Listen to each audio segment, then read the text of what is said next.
So on October the 20th, 2024, ladies and gentlemen, you might recall I made a video regarding the absolute catastrophic failure of Dragon Age: The Veilguard from the now BioWare team, not the old BioWare team where Casey Hudson was one of the absolute Chad bros of that actual setup. But no folks, I need to go back to that particular studio again, or probably the offshoot now. I'm talking about James Olin and Chad Robinson, who have now been working on this game called Exodus, because in that video I made back on the 20th of October, I talked about that game. And how could I ever forget the thumbnail I created for that video too?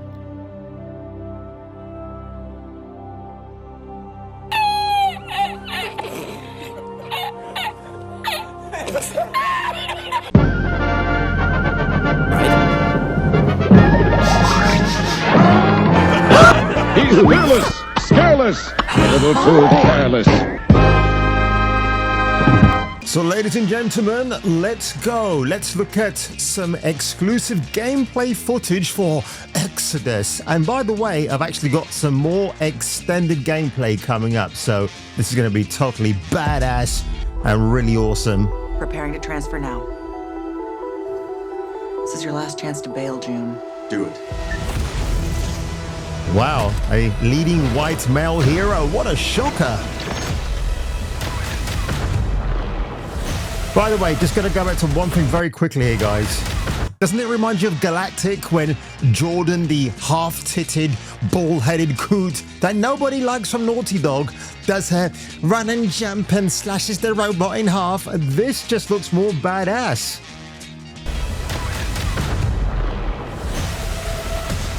Kind of reminds me of the Necroboss from Dead Space. Getting those feels. Really good combat. Really, really good.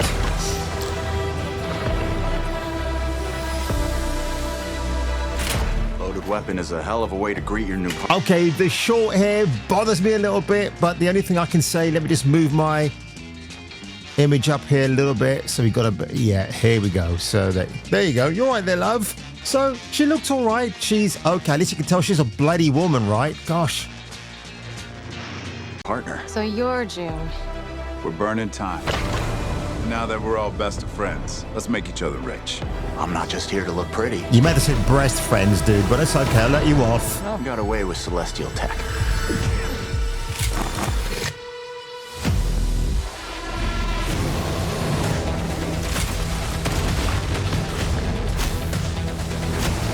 Isn't it refreshing to see actual gameplay? Oh my god.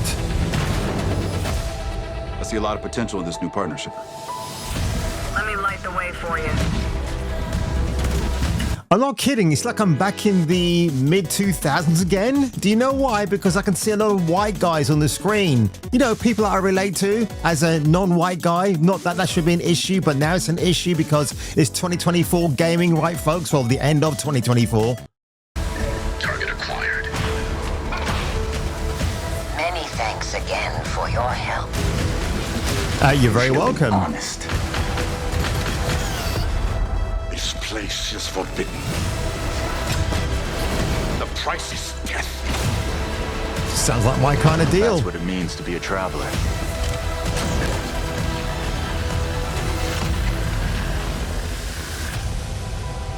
Exodus.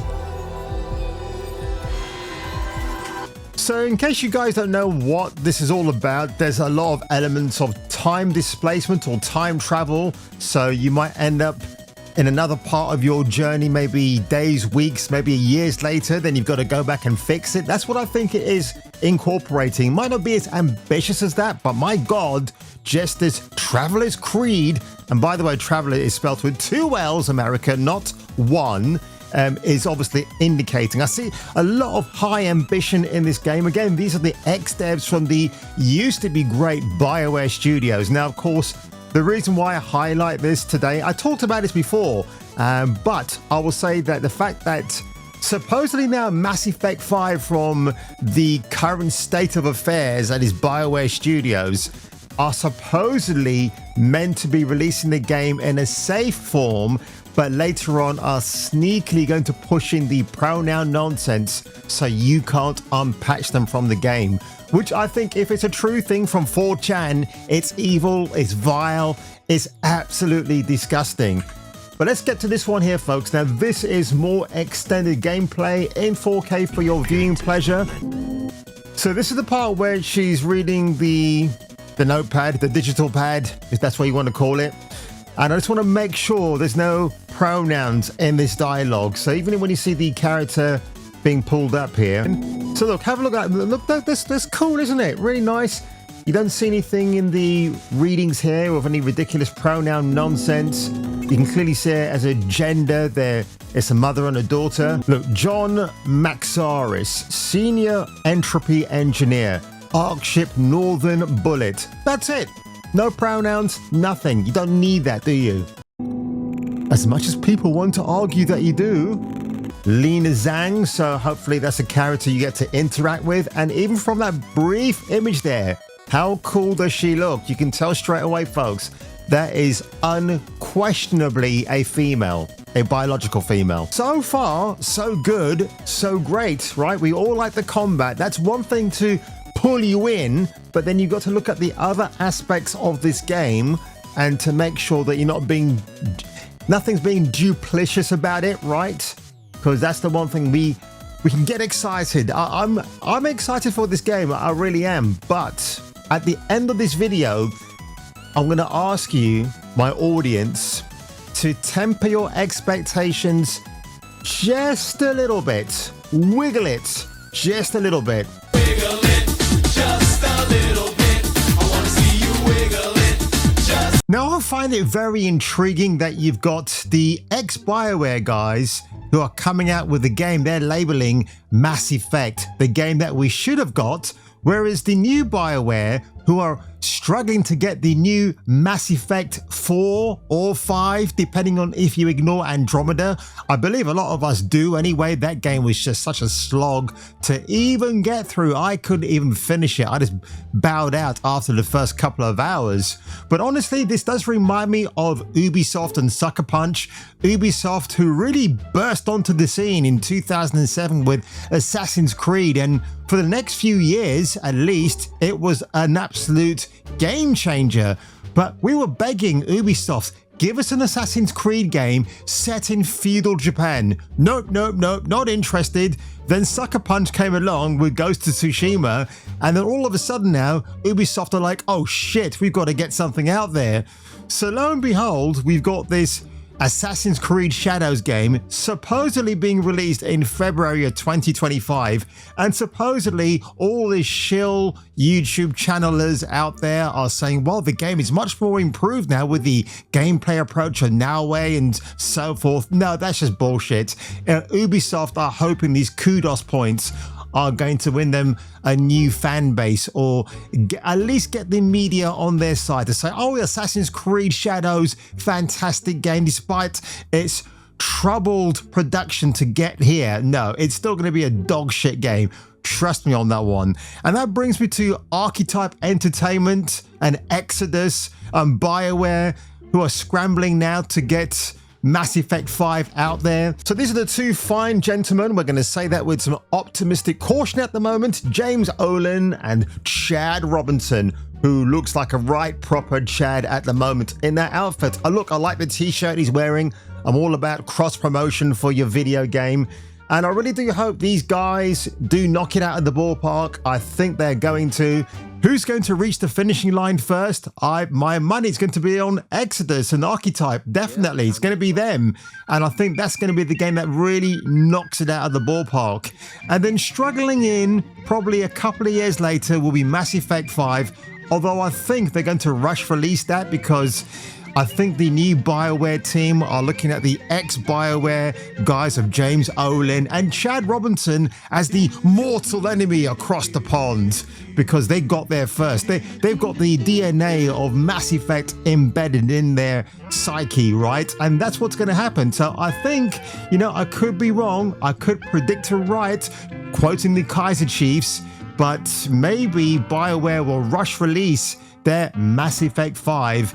And it's going to be a problematic game in terms of the ideological politics that the new BioWare, headed by Corinne Bush, are going to adapt and make sure they are inserted into that game.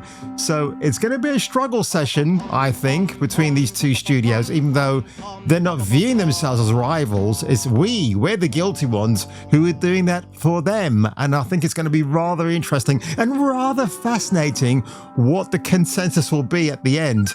Cryopod, which shockingly does not have pronouns on it either. I'm almost falling back in my seat in amazement here.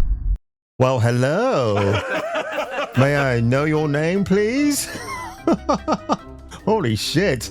I mean, hold your breath, ladies and gentlemen. This is Western video gaming for 2025. If you're denying that this is actually a woman, then you need to get help. You really do. And you can even see some boobage, as every normal woman has, right? Hi, I'm Eleni. Oh, no, my name is Elenine. I'm a published poet who was selected through the Artist and Culture program, and I couldn't be more excited for the future of humanity among the stars. I love to run and exercise, eat healthily, and I absolutely love dogs. Sounds like my kind of girl. Awakened or otherwise, if I could dream of one thing during our journey, it would be about my grandparents. And that's where it stops. So there might be some heritage thing there, because quite clearly when you look at Elenine, I'm going to say she's mixed heritage. So that's why she wants to talk about her grandparents. And that's fine, but I think the important thing to take away here, folks, she just looks like it's shocking. This is a Western game. And we have long criticized the uglification of not just men, but women in video games, right? Especially women, because biologically speaking, folks, they need to be ousted out. I can't stop staring into your blue eyes. So I'm guessing while you're in hibernation or stasis, you listen to her through your sleep deprivation, right? Whatever it is. So it kind of makes sense. So we just saw some gameplay where you're fighting this polar bear, but it seems to be a healer. So maybe it's a training exercise. Maybe that's what it is. I mean, even the mech suits look very Mass Effect. You know what I mean? They're really cool. Yeah, you've even got like elements of Star Wars, The Old Republic. I do believe the guys behind this game have actually said it's one of their inspirations. Oh, wow. I want to draw your attention to the bottom. 1995 to 2023, Wizards of the Coast LLC. Wizards of the Coast it comes under the Hasbro umbrella, if I'm not mistaken. So, unfortunately, Archetype Entertainment are under the wing of Wizards of the Coast. Now, you're probably thinking, who are they, Jace?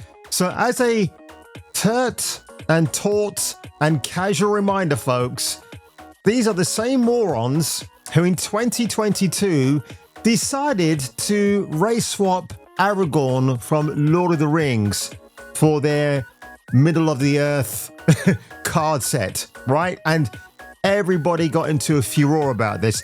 Baranor in the Shadow of War video games, but he was a made-up character for the Lord of the Rings. And I've never seen myself represented in the Lord of the Rings before. Shut up. There was also a controversy this year with Wizards of the Coast regarding the Bigby book. I don't know what that is, but apparently that's what it was. It was to do with the fact that the artwork in there was all AI and they were denying it. They being Wizards of the Coast, which I thought was very hilarious. WOTC, that's what we'll call them for short. So, and of course, look at the modern Aragorn. It's a modern take for the work of J.R.R. Tolkien. I think these bozos actually don't realize when you're doing a modern take on something. So for me, when I think about Romeo and Juliet, one of the most modern take plays you can have. I mean, Tom Holland is in a version on stage right now, which is absolutely cringe when you see who's cast opposite him. But I think about Leonardo DiCaprio and Claire Danes from the Baz Luhrmann Romeo and Juliet movie back in the 90s. That's what you call a modern update of a story that nearly everybody knows. But according to WOTC, oh, it's got to be, you've got to paint the white character black just to make them more relatable, which is absolute dog shit. The whole point of literature is that anybody can pick up a book and read it, and if they get immersed into it, they relate to it, don't they? That's the whole point.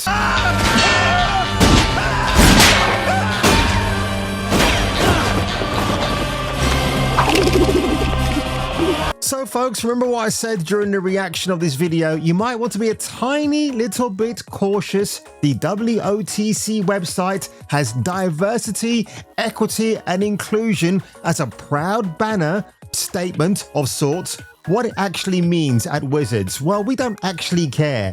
What it means for the culture to strive and foster a culture of inclusion. Again, you're creating the racism, WOTC, nobody else is.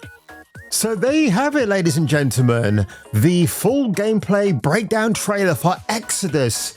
I think this is going to come out next year, and if I'm a betting man, I'm going to say around October of 2025, which would be absolutely awesome. That's my birth month. The big question I have for you, though, in my audience is this. This game gets released, it gets amazing scores across the board. I know gaming scores doesn't mean a lot. Is the game good? I know, I understand all of that, but, and I'm just saying but, if there's by some weird, strange incursion that the pronouns find their way into this game, but the game is an absolute banger of a title to play, will it take you out of the being immersed, or will you just carry on playing regardless? And that's a question I've got to ask myself, because if I'm really enjoying it, but I would say if it's got the casual pronouns, but it doesn't force you to choose anything, especially with the character creation, then I would be fine. But except for the fact, from the character creation, they should just have no pronouns whatsoever. But the question is, will ideology of 2024 make its way into this game title of 2025 that could it'll probably get its fair share of criticisms too? Oh, why haven't you done this? Why haven't you done that? Looking at the gameplay trailer and the interactions of the characters, I think they found a way to bypass the nonsense, but that's just my hunch. I don't know what the actual final product's going to be like, so we'll have to just wait and see, shan't we, folks? But on that one, if you were me, and if I were you may wish to return for the next video.